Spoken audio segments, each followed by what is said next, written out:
Hey everyone, it's Andy. Before we begin the episode, I wanted to remind you about a series we're working on exploring Notre Dame's presence in Ireland.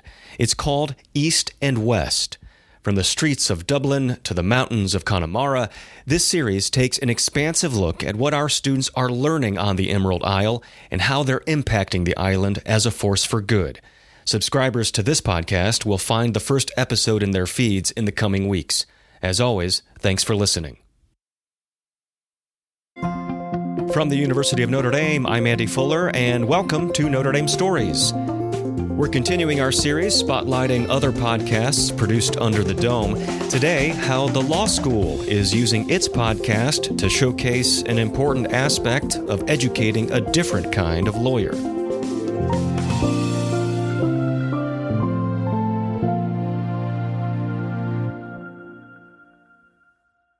Okay, here with Max Gaston, Director of Diversity, Equity, and Inclusion for the Notre Dame Law School. Max, welcome to Notre Dame Stories. Thank you for having me. It's a pleasure to be here.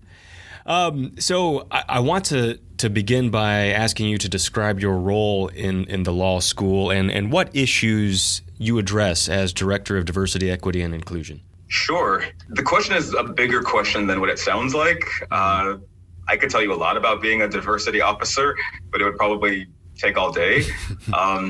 Usually what I do when I'm explaining this to people is I reference that scene from The Lion King where Simba is sitting with Mufasa. You know, they're on the ledge, it's sunset. And I know he says, well. Yeah. He says to him, look, Simba, everything the light touches is our kingdom. You know, that's kind of what it's like to be a diversity officer. Every space that an organization occupies relates to DE&I, because at the end of the day, it's all about people, and people are everywhere in an organization, whether that's a business, a law school, it doesn't matter. And so for me, I work across every single department that we have. You know, I work with all of our students, faculty, staff, alumni, campus partners, even the local community. And I think the result of that is you end up doing a lot of different things. You know, you kind of have to be a jack of all trades to be a DEI officer. So sometimes you're a strategic consultant. Sometimes you're a social worker. Some days you're an event planner or a data analyst. Other days it's like you're giving a TED talk. And so I think that there is a lot in my job, but at the end of the day, you know, what it really boils down to is understanding. There's a good analog here to kind of what happens when you go to a doctor's office. You know, they ask you, where's the weakness? You know, where are you feeling pain? You know, what's the pressure point? You know, where's the pathology?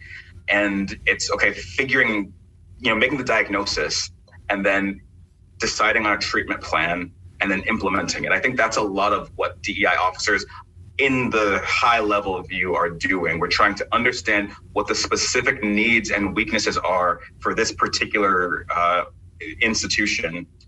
What are the ways that we can actually remedy this? And that involves having, you know, deep conversations, listening sessions, strategic assessments, developing a plan that everybody can get on board with, and then actually implementing that plan in a way that's going to be sustainable. So making sure that we can keep folks accountable and that we can actually live up to these goals that we're setting for ourselves and track them in a measurable way with performance indicators. The vision of the Notre Dame Law School, of course, is educating a different kind of lawyer.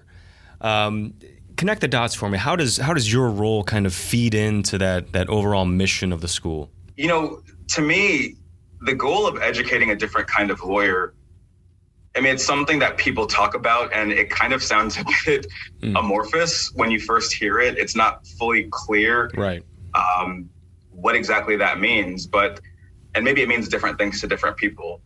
To me, educating a different kind of lawyer means educating people to truly understand that the law is a service to others, and that competent representation as an attorney in service to others also means understanding your own biases, you know, working to have social and cross-cultural competence, understanding the importance of humility in the spaces that you occupy, in awareness of the systemic issues that position people differently in different community spaces, different places in a courtroom even.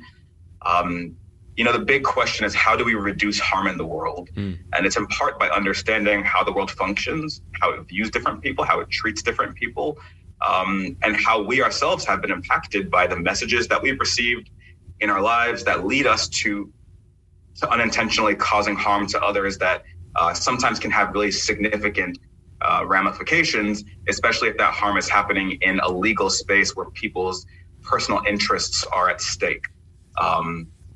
So, a lot of this is, it starts with working with the students.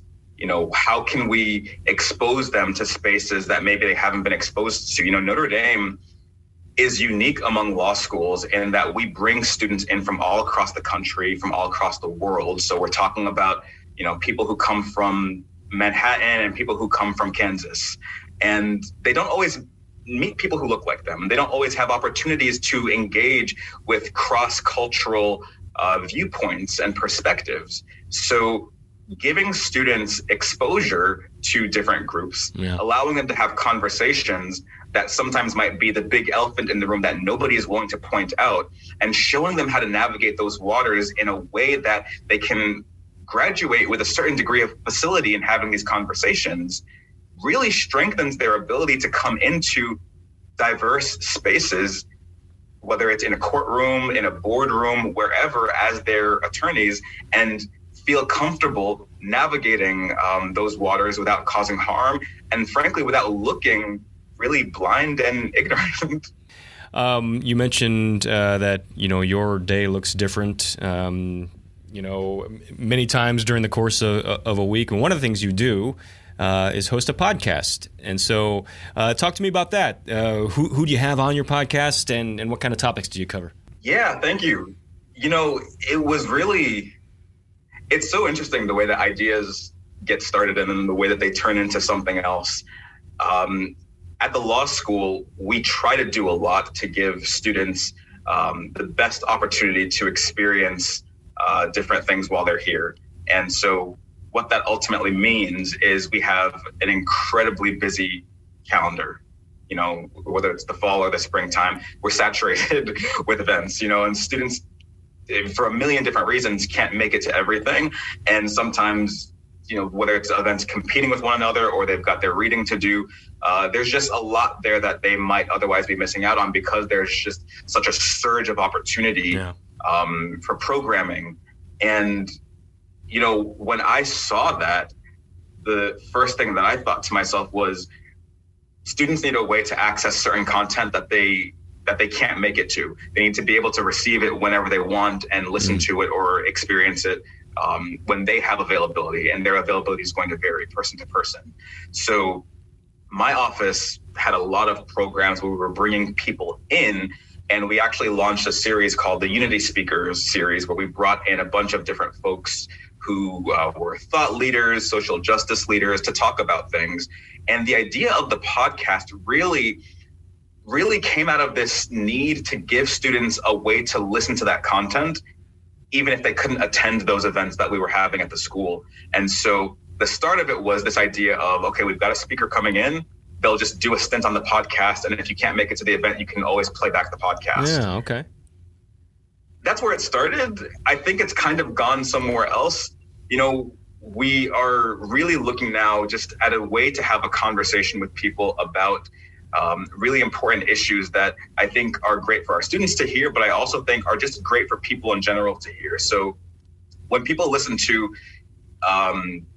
when people hear the words DEI, I think they oftentimes have a really myopic understanding of what that means. We so often associate diversity, equity, and inclusion with race. Yeah. Or maybe if you're a member of the LGBT community, then that's another group that it would fall into. But I mean, like I was saying earlier, DEI touches on everything.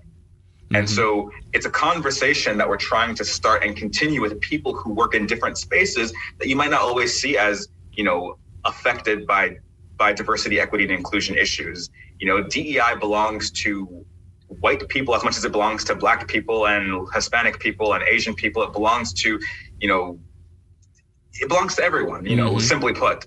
And so the podcast looks to bring in people who can talk about different issues that you wouldn't necessarily think of as DEI issues, but they are, right? So, whether that's admissions. Our first episode is all about law school admissions and, how can you get into law school, and what the problems are that you might face when we're talking about, inclusive culture. The episode after that is, it's a playback of this major event that we had with a bunch of sports and entertainment executives at the university, where they're talking about what does it mean to have DEI in that space. So you've got business leaders who are coming in to talk about the business case for DE&I and how it's so significant to advancing your bottom line. If you read the McKinsey report, it talks about how diversity is a key factor in actual, increased profits by comparison to corporations who don't have a lot of diversity. We also talk about social justice issues. We brought someone in to talk about unconscious bias and imposter syndrome. He calls it the imposter phenomenon, but colloquially it's known as imposter syndrome. So, we cover a pretty wide swath, whether it's social psychology, business and organizations, criminal justice, really to give you the full scope of how can we learn and how can we have interesting conversations and see DEI through the broader lens that really understands it appropriately as this big thing that affects all of us in a lot of different ways, and not just having that narrow myopic view that we're prone to have. Yeah, and to take a step further, I mean, this would be of interest to someone, whether you're in law school, whether you are a lawyer, or whether you're just a member of the general public. I mean, it sounds like the topics you're dealing with, for a law school podcast, are really applicable to a vast general audience, yeah? Absolutely. There's a lot there that I think you can learn from just by listening, because you're talking about issues that ultimately affect human behavior and how do we interact with one another in different spaces, and what are topics that are relevant that maybe we don't always think about. And so I think people stand to gain if they are a law student, if they're a lawyer, or if they're just somebody who is curious about knowing more about the world and other people. Well, we're going to throw to an episode now, but before we do, I want to give you a chance to kind of tee it up. What is it that we're going to hear? So the next episode that's coming out is all about public interest. It's actually part one of a two-part series that we're doing exploring public interest. And, public interest in the law is effectively what we were talking about initially. It's service to others. So this episode that folks are going to listen to right now, it's an interview with two of our Bank of America fellows from Notre Dame who are working as attorneys right now in exoneration justice. So exoneration, for folks who don't know what that means, is the process in the criminal system by which we vindicate the rights of people who have been wrongfully convicted of crimes. And so this is a space that is growing in how much attention that it's gotten. These two young women in particular are really at the forefront of what they're doing. And, if you're wondering, where this criminal justice, social justice issue touches on matters maybe of diversity, it's really fascinating and kind of disappointing when you look at the data and you see the disparities that exist in terms of how many people are getting wrongfully convicted and how that kind of relates to their racial identities, their identities in general. And so it's a conversation about the criminal justice system, exoneration in particular, how exoneration is changing and moving forward, and what we are able to do in order to make sure that we can all kind of contribute to this bigger effort of making sure that the justice system is actually just and not convicting people who are innocent and locking them away for decades of their lives. Yeah. We've actually done feature stories on the exoneration work done by the law school, and we'll link to that in the description and show notes. But for now, I think we'll toss it to that episode and just say, Max, thank you for joining us on Notre Dame Stories. Thank you so much, Andy. It's been great.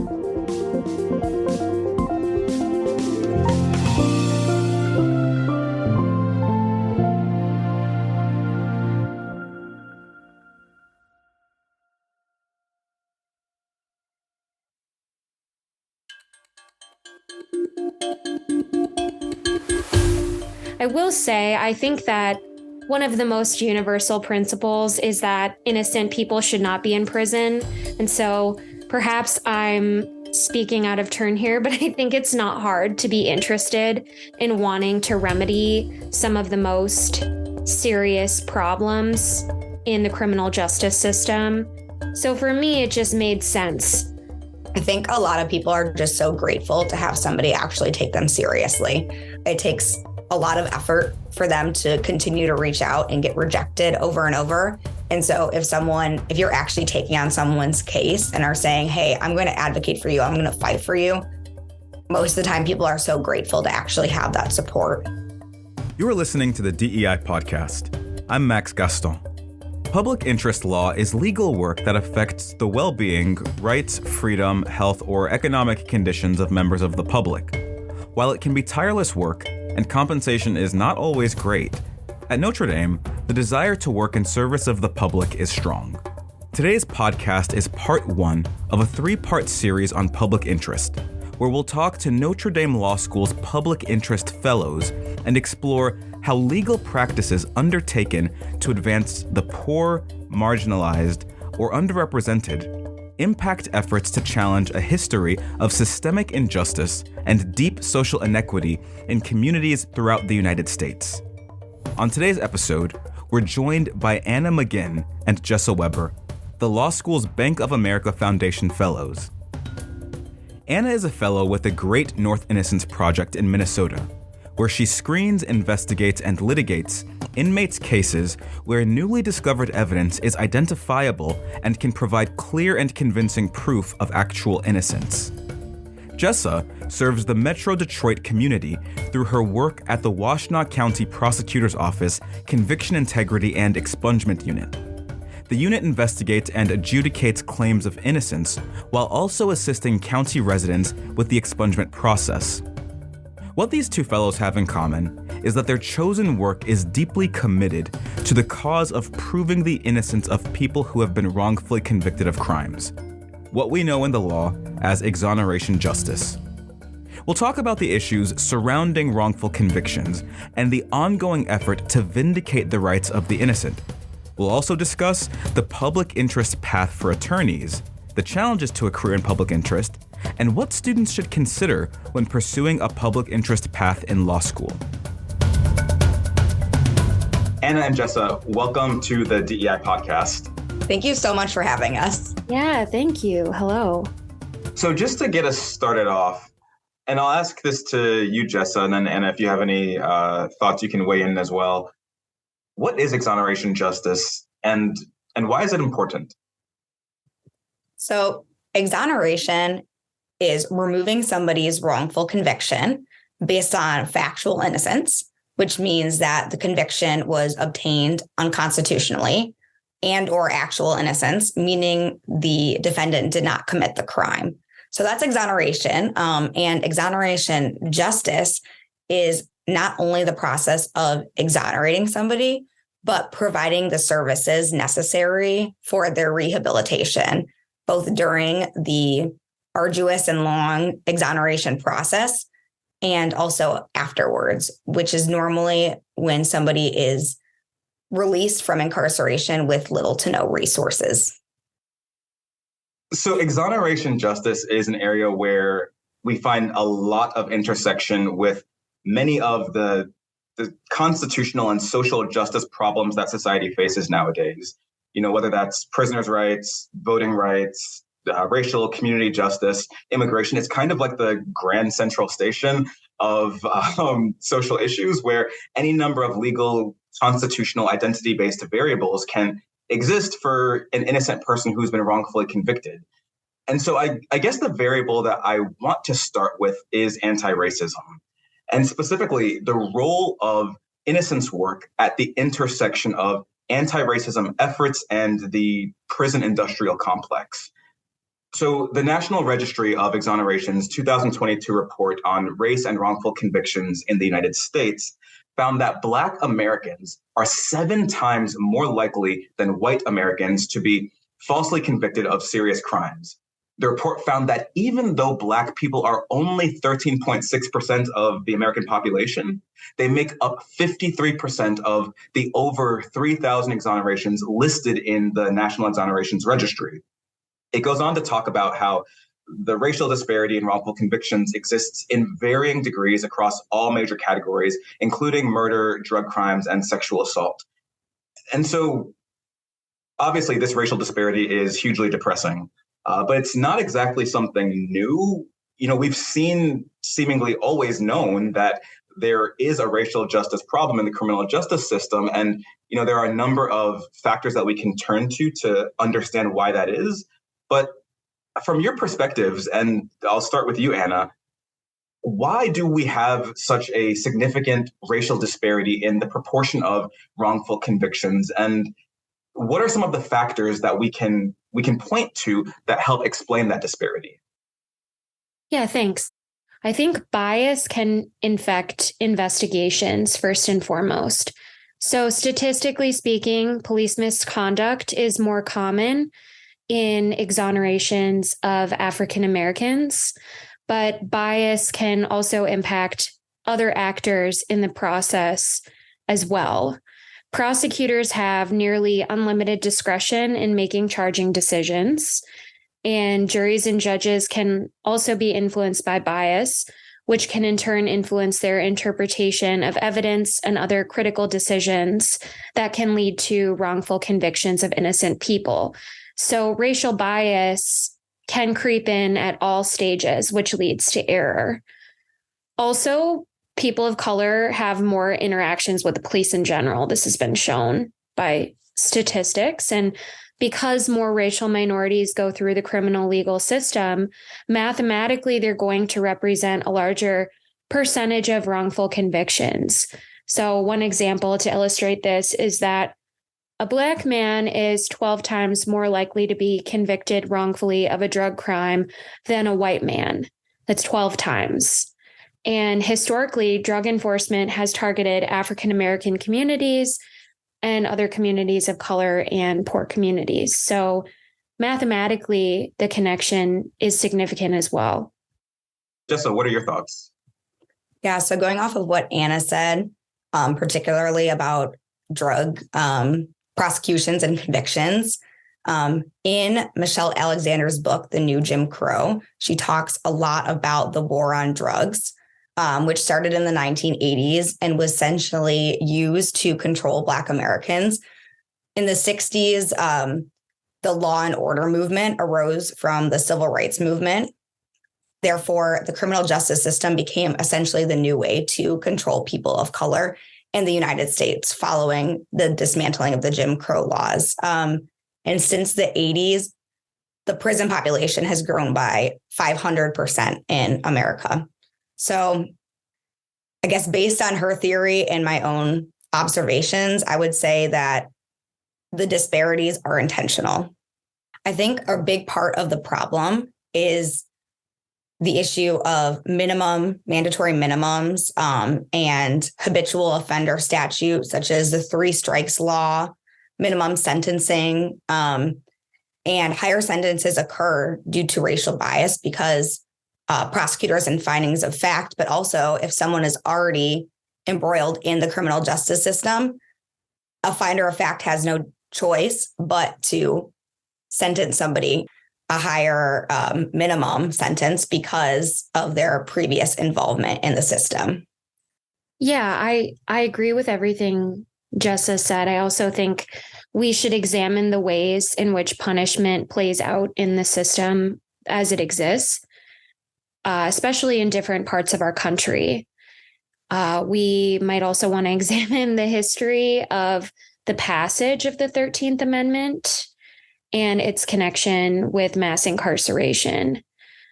One example that comes to mind is the Louisiana State Penitentiary, the largest maximum security prison in the country, and it's colloquially known as Angola, after the slave plantation that formerly occupied the territory.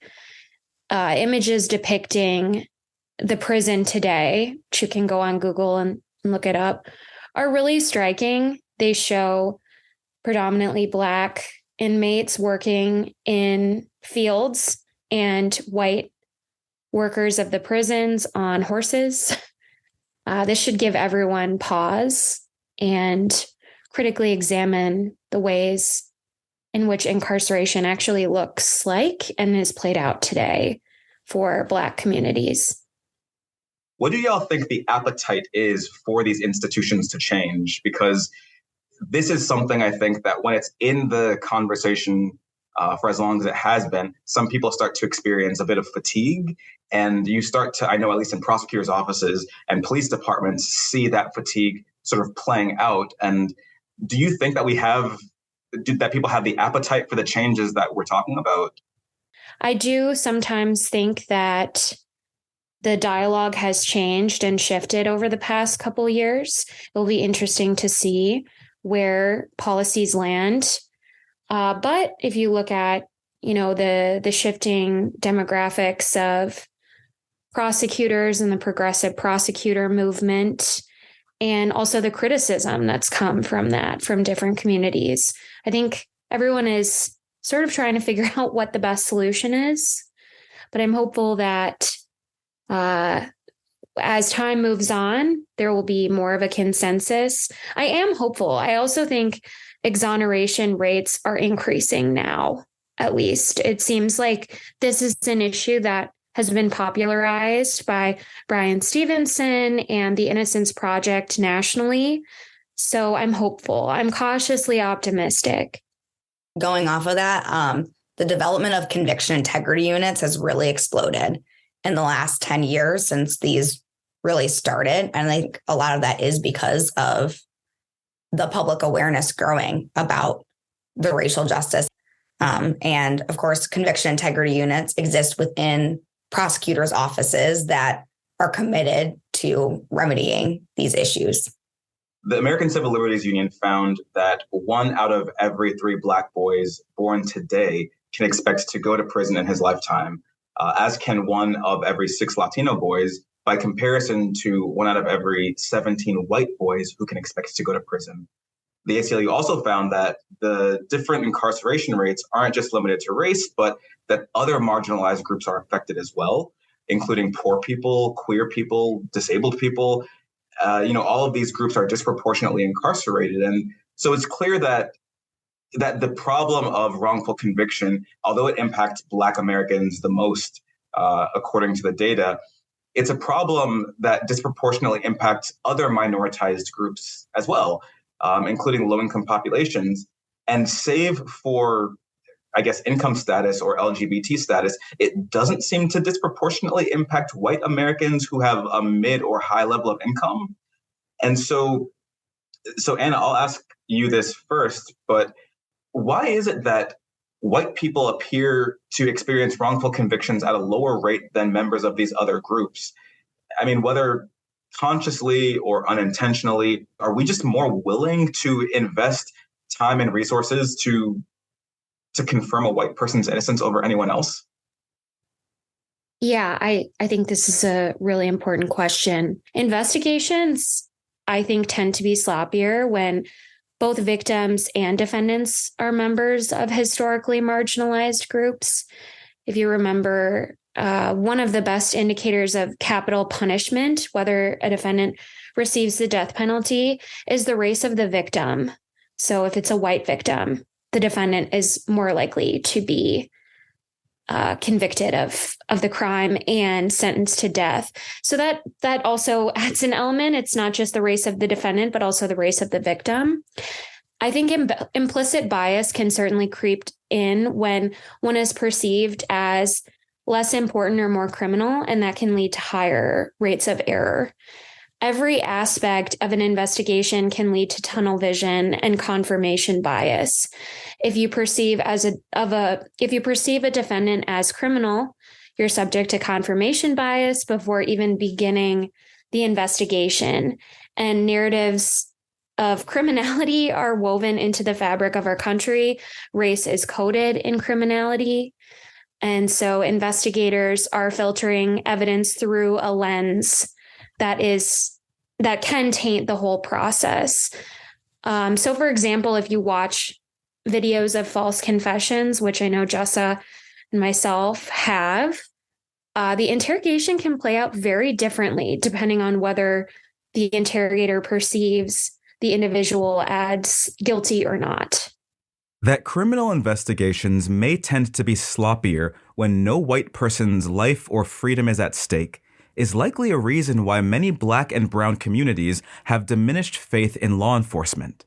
And the fact that a person convicted of a crime is more likely to be sentenced to death if the victim is white sends a glaring message about the unintentional biases, which we all have, that are pervasive in society and in our justice system.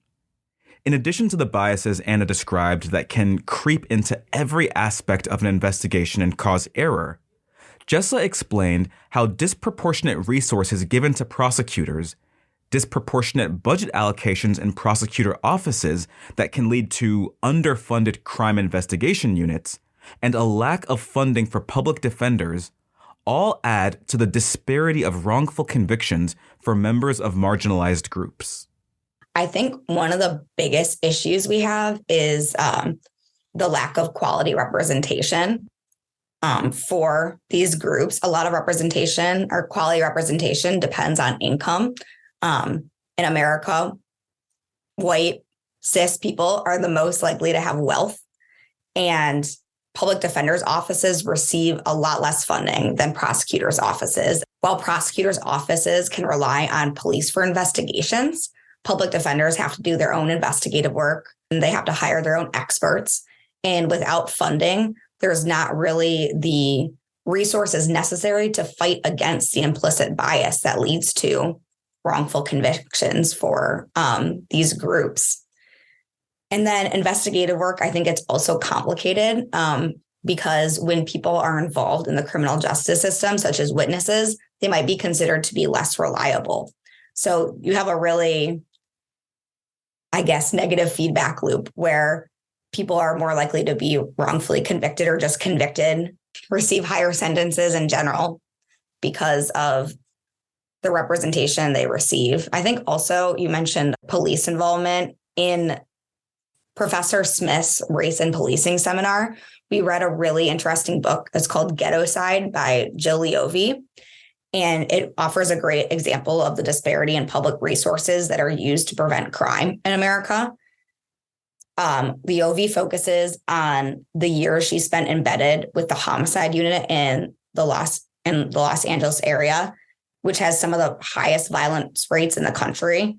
And she noted throughout the book how, while the homicide unit was severely underfunded, resources were consistently poured into like the white collar units that existed in the downtown areas, which were much safer.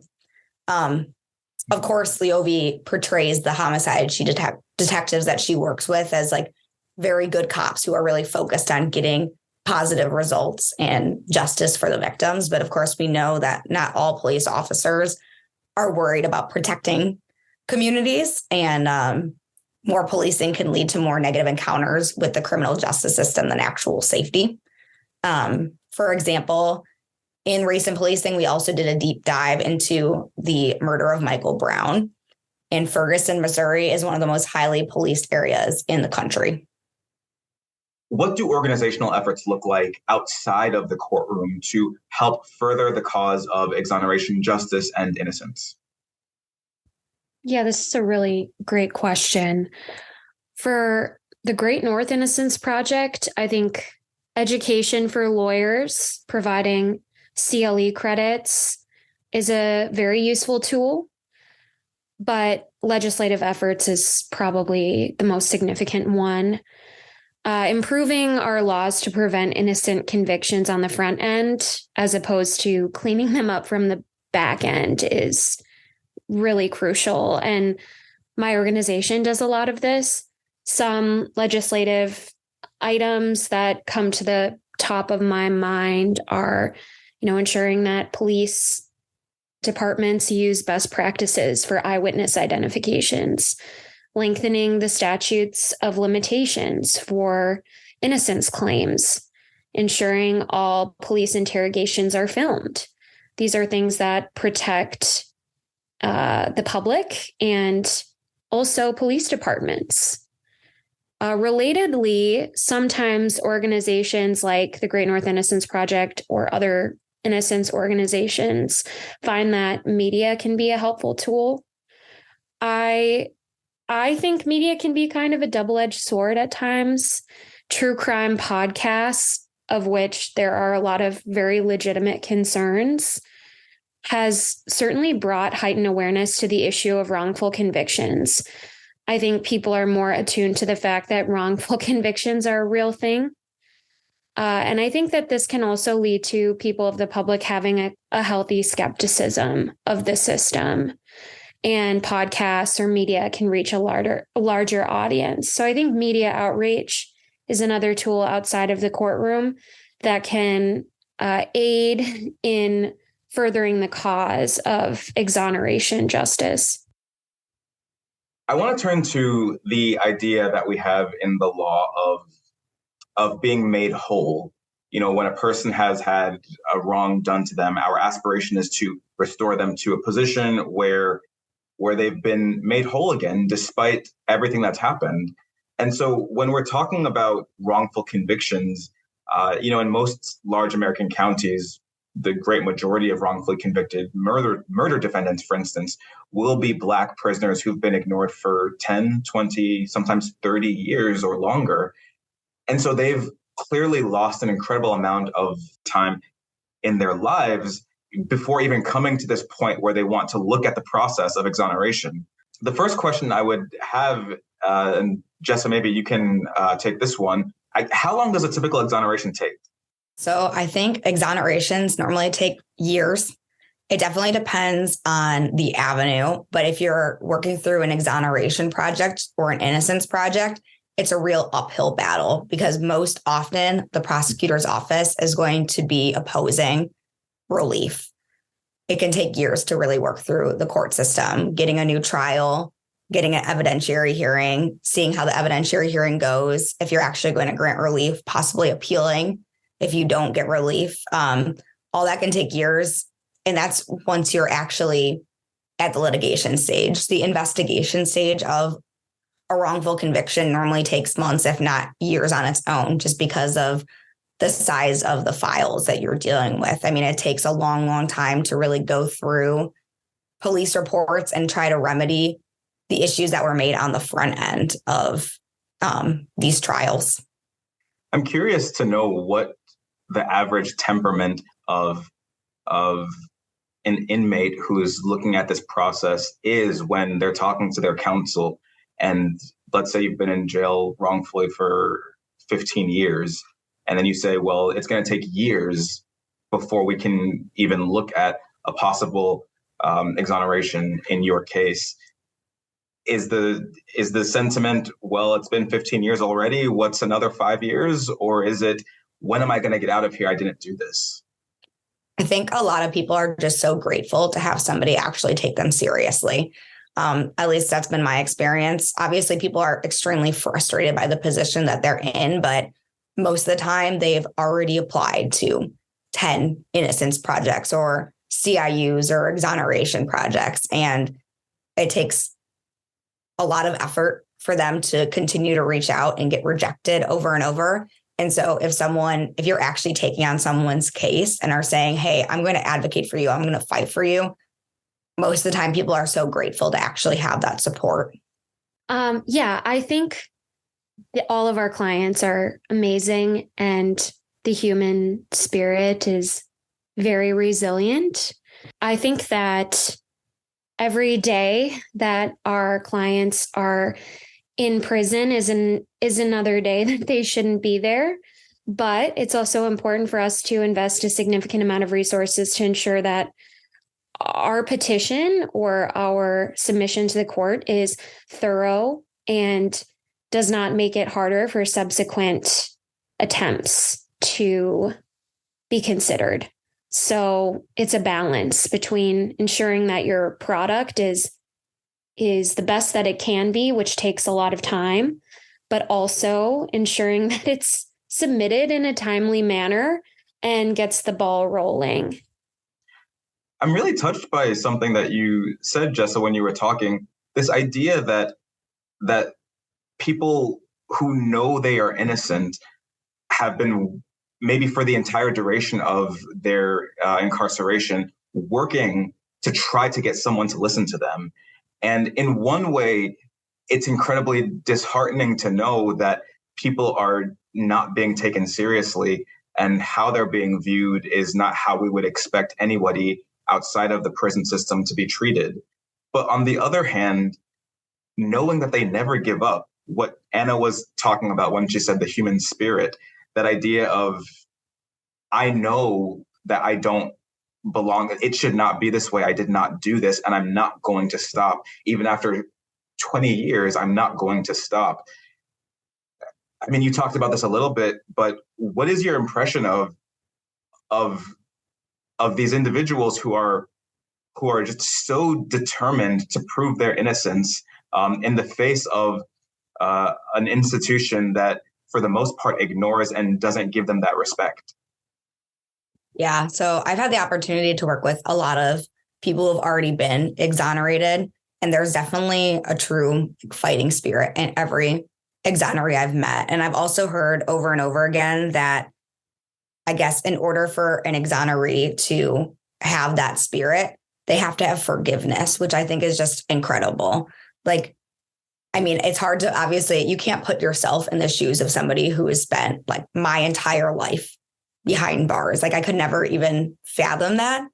But I guess every exoneree who I've spoken to has said, well, there's a point of accepting that they're in that position and then using all their energy to fight to see if someone will hear them and like get the justice that they deserve. And when they come out, they more often than not work so hard to improve the system so that other people are not wrongfully convicted, or so they can support other exonerees that are coming out to help make them whole in ways that they weren't when they were, I guess, first released from incarceration. One thing that my coworker said, one of my coworkers, he said that the system is done with these people. And we have a post-conviction system in the United States that has a very strong preference in favor of finality over justice. And this is kind of speaks to the challenges facing innocence attorneys. Barriers to opening a new case are very high, and it varies per state. The post-conviction landscape is a minefield of procedural hurdles, any one of which can be prohibitive in obtaining relief for a client, and many of which have absolutely nothing to do with guilt or innocence. So in Minnesota, for example, we have a very tough post-conviction statute that makes it very hard to bring new claims 2 years out, even after receiving new evidence. Or at the federal level, EDPA has made federal habeas virtually impossible to prevail in.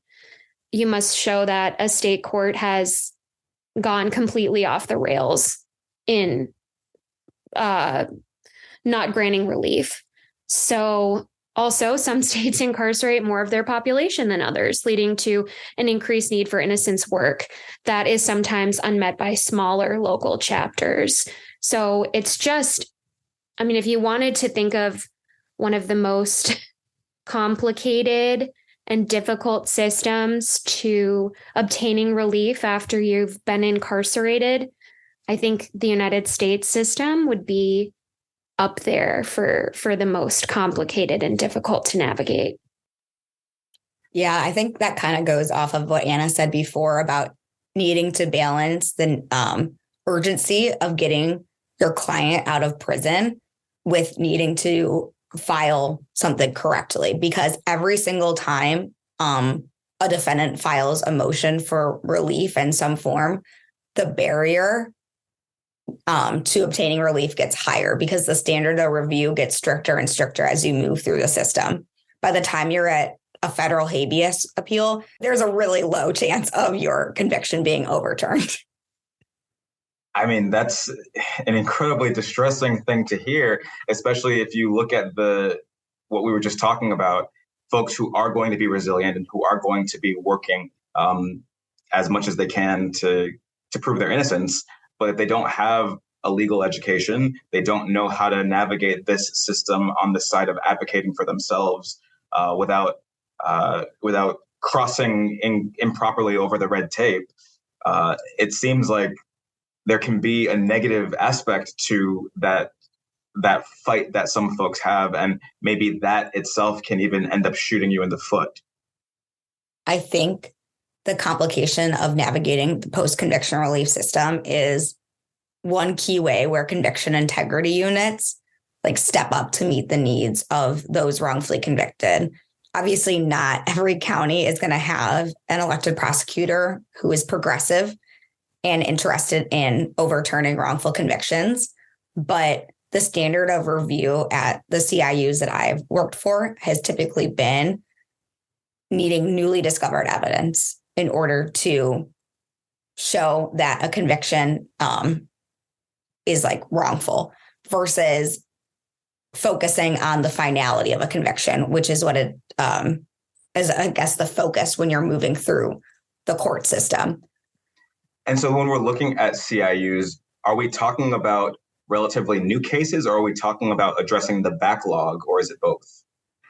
It's primarily the backlog of cases. And typically a CIU, along with any sort of innocence project or exoneration clinic, is going to have a huge backlog of applications for people who have been incarcerated for many, many years. Unfortunately, that's another barrier to how long it takes to obtain innocence, is these organizations are so overwhelmed with the number of people who are applying for or advocating for their innocence that it can take years to even get to reviewing somebody's application to begin with. There have been some like heartbreaking intakes where I've done where I've truly believed that somebody is innocent, but because of the county that they're in or the level of appeal they've gone through, it will just be impossible, at least for them, like right now, for them to obtain relief. And because there are limited resources, and you can't take on every case, we've had to turn these people away, which is absolutely heartbreaking. What are the instances where exoneration can happen in the first place, where you could look at a case and you can look at a file and say, this is a case that we can take on? There are some trends that I notice. Developments in science for some medical diagnoses, or for example, arson science has been a big one. Some abusive head trauma cases for infant deaths. Trends that you can look out for when you are reviewing a case that might bring up some red flags.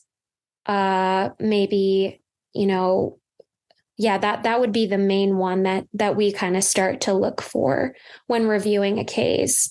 Also just the crime and the claim in the first place. Those are all things that we tend to look for at first. We have some awesome law students who do a lot of intake and examining this stuff. We also might look at the amount of evidence that was presented at trial, whether or not there was a trial, or if there was a guilty plea, which, despite maybe popular belief, a lot of innocent people do plead guilty, but that also might complicate things in terms of taking on a case. Newly discovered evidence is largely what overturning a conviction is based on. So the ability to have a witness recant perhaps their testimony against a defendant if they lied or perjured themselves at trial.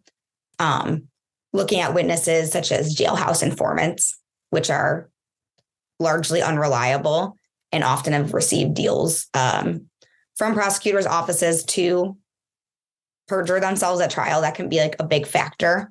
Also looking at the players involved in a conviction, at least where the EJC takes cases out of, there's been a lot of exonerations already. So you can see which police officers or which prosecutors have worked on these cases and kind of know who could be a bad actor. It's the same thing in Wayne County, where I worked at their conviction integrity unit. There's a thing called a Brady list of police officers. Those are police officers who have known to withhold exculpatory evidence in the past. And so when screening a applicant, you can look to see if there has been any, if one of those officers or prosecutors has participated in their case. That could be really helpful in deciding whether or not to take on a case. The EJC which Jessa mentioned is the Exoneration Justice Clinic at Notre Dame.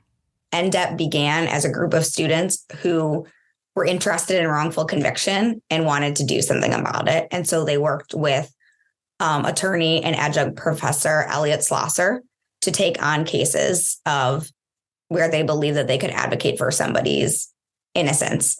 Over time, that turned into an actual externship, and now it's lucky enough to be a full clinic at Notre Dame, which means it has a lot of resources to actually advocate for people's innocence. I think there's like 9 or 10 cases now that are ongoing, maybe even more since I left.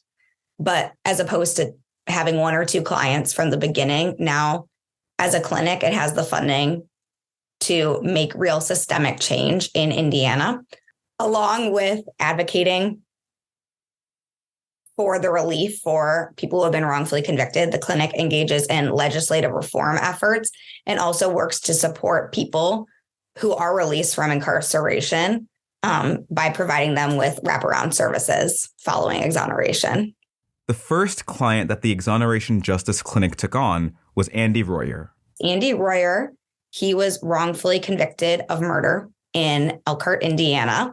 He is mentally disabled, and he was coerced into falsely confessing a murder by a very corrupt police officer, which resulted in him being wrongfully convicted for, I think, close to 2 decades. Anna and Jessa are the law school's Bank of America Foundation Fellows. The work they both do in exoneration justice is made possible by the fellowship, which funds graduates to work for 2 years at a city agency or nonprofit organization of their choice. And you're fully funded with the salary plus benefits for your work with that organization for 2 years. So essentially, you get to provide free labor to an organization that really needs it while also doing work that is awesome. It's a great way to start your public interest career. Certainly, if you look on job postings, there are not many openings for innocence lawyers, much less innocence lawyers right out of law school. And so, but for the generosity of benefactors to provide funding for this work, law student graduates would not be able to do this stuff. So it's a lot of really cool public interest work that folks can kind of design and figure out where you want to live and work in that area. I'm from Minnesota, so I knew I wanted to work back at home, and this provided me with that opportunity to do so. Anna and Jessa both chose to work in exoneration justice to start their legal careers. Although exoneration is an area that is critically important and one which needs more attention, it's not always an area that gets the attention it deserves. So I wanted to understand what motivated them to work in exoneration justice. I came into Notre Dame knowing that I was really interested in criminal justice reform during my senior year of undergrad at the University of Michigan. Go Blue. I took part in the Inside Out Prison Exchange Program, which allowed me to take a class about mass incarceration at a local state prison. It was a group of 10 undergraduate students and 10 prisoner students. This really highlighted, I guess, the need for criminal justice reform for me. So going into law school, I knew this was something I was wanting to get involved with. And NDEP is one of, I guess, a few criminal justice student organizations at Notre Dame. So I started getting involved with NDEP as a first-year law student, and that ended with me being in the Exoneration Justice Clinic for my second year and third year of law school, and also working at the Wayne County Conviction Integrity Unit over the summer between 2L and 3L. Essentially, I just completely fell in love with innocence work, and I knew that this was something I wanted to do following graduation. And I just feel very grateful because, as Anna said, it's hard to break into the field of public interest without a lot of post-graduation experience. And so the Bank of America Foundation Fellowship is allowing me to gain experience in innocence work, which I can use to continue doing this work throughout my career. For me, I mean, it's kind of twofold. One, I find criminal law very interesting. I think it presents a lot of interesting questions about how we as a society want to treat others and the ethics of punishment. All of that stuff is very intellectually stimulating to me. But beyond that, I did an AmeriCorps year before going to law school. I think Jessa, you did as well. Yeah, she did. And that served as a very crucial kind of call to action for me. I worked for the Minneapolis Public Schools Truancy Program, Credit Retention and Recovery. And that I worked with a lot of students who might have been involved in some precursor to, some juvenile justice programs, or they had parents who were incarcerated. That I guess really focused my mind before going into law school and realizing that the law is an interesting avenue for providing people with relief, but can also cause serious disruption in individual lives, and is not applied often with an even hand. And so going into law school, I knew that was my interest. I didn't know exactly what I wanted to do. I will say, I think that one of the most universal principles is that innocent people should not be in prison. And so perhaps I'm speaking out of turn here, but I think it's not hard to be interested in wanting to remedy some of the most serious problems in the criminal justice system, even if you're not interested in criminal law as an intellectual pursuit. So for me, it just made sense, and followed from my interests and my desire to work in public interest as well. Many students come into law school wanting to go into public interest, but are over time lured away into other areas instead. Some of that is due to the attraction of working in big law and the higher compensation tied to private practice positions.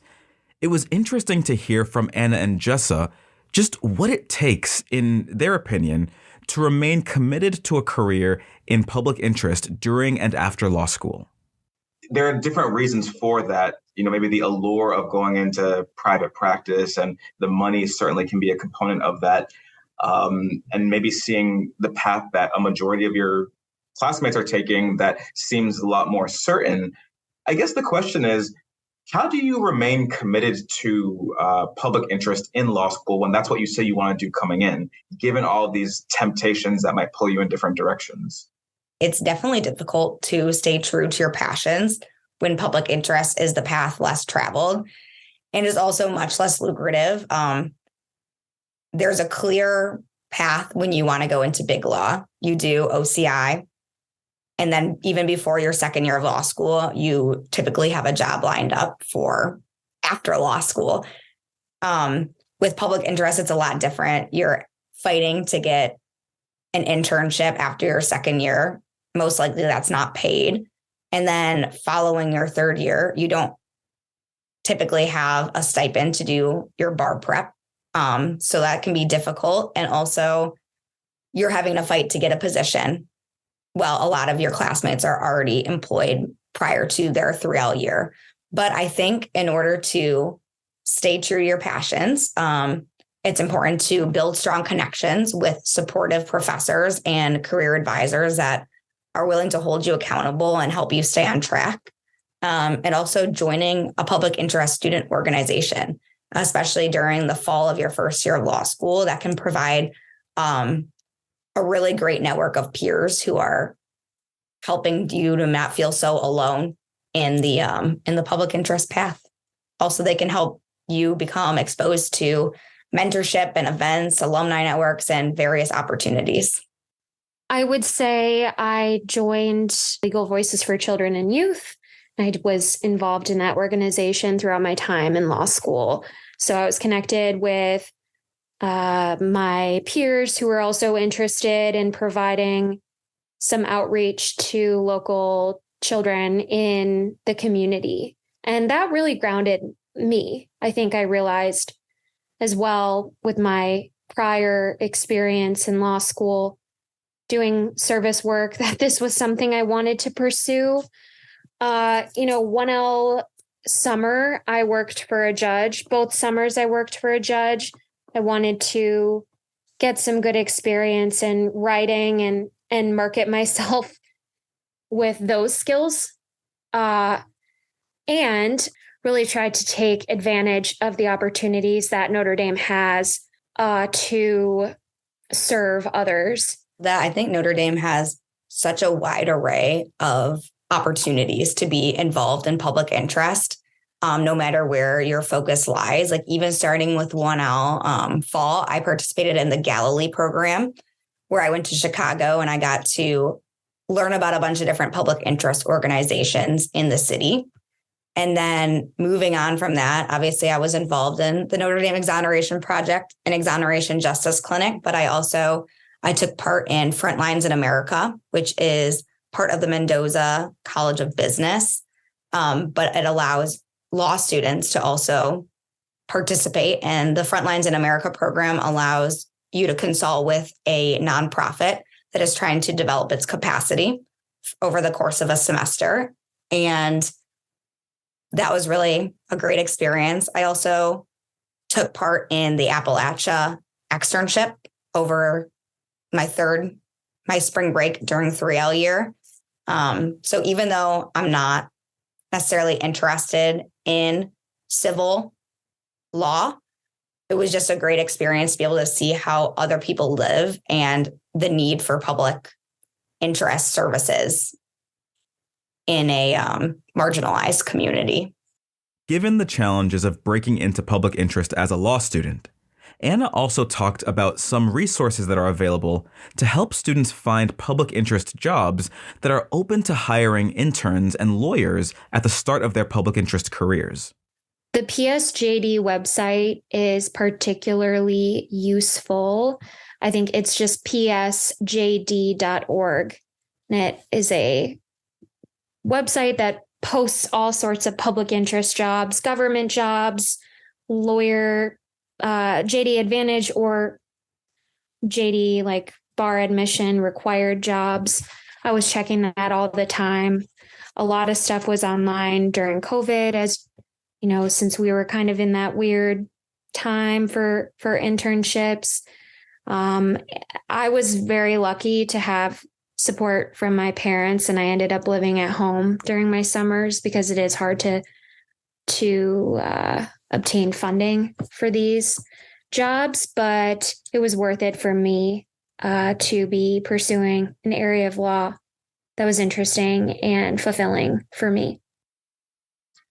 I would love to hear from both of you what some of the key issues facing public interest attorneys are and how those can be addressed. Sure. I can take this one first. Man, this is tough. I'm struggling with this right now. Salary is lower for public interest work. Friends who are in private firms are making more money. That's something that, as we talked about, scarcity of resources. In terms of mental health, I think that is a legitimate concern, and I'm trying to figure that out myself in terms of how to best strike a balance to ensure that I'm also well and able to provide services to people who really need them, and also making sure that, I get enough sleep and I get my 3 meals a day and stuff like that. Obviously, in terms of some of the tangible services, there's certainly public interest loan forgiveness programs that can help offset the cost. And I think people certainly ought to take advantage of that. But these are issues that I myself am trying to figure out. I certainly don't have perfect answer, though I will say that one thing kind of underlying all of this is that I am really fulfilled in what I'm doing. And I would not trade it, any of the stress, for that, because I do feel very lucky to be able to go to work every day and get paid to help people. It's just it's a great place to be, all things considered. I definitely think money is the biggest issue with public interest. I think this is a growth area for Notre Dame and just universities in general, which is being able to provide some support during the summers while public interest jobs, which are necessary to establish yourself as someone interested in public interest and do that going forward after graduation. Those are necessary, but they don't pay. So I think Anna and I were both lucky enough to stay with our parents during the summers. But that also limits you in the region where you can work. I think, again, we were both lucky enough to want to return home following graduation, Anna to the Minneapolis area and me to Metro Detroit. But if I wanted to work in Chicago doing public interest after law school, I think it would have been a real challenge for me to afford to live in Chicago while making no money during the summer. But as Anna said, it's worth it. I mean, it's an uphill battle to do public interest, but it's worth it for the fulfillment you get from being able to help people every day. Anna McGinn and Jessa Weber are Notre Dame Law School's Bank of America Foundation Fellows. Anna serves as a fellow with the Great North Innocence Project in Minnesota, and Jessa serves as a fellow with the Washtenaw County Prosecutor's Office Conviction Integrity and Expungement Unit in Michigan. Anna and Jessa, thank you for all that you do to serve the public, and thank you for joining us on the DEI podcast. It's my pleasure.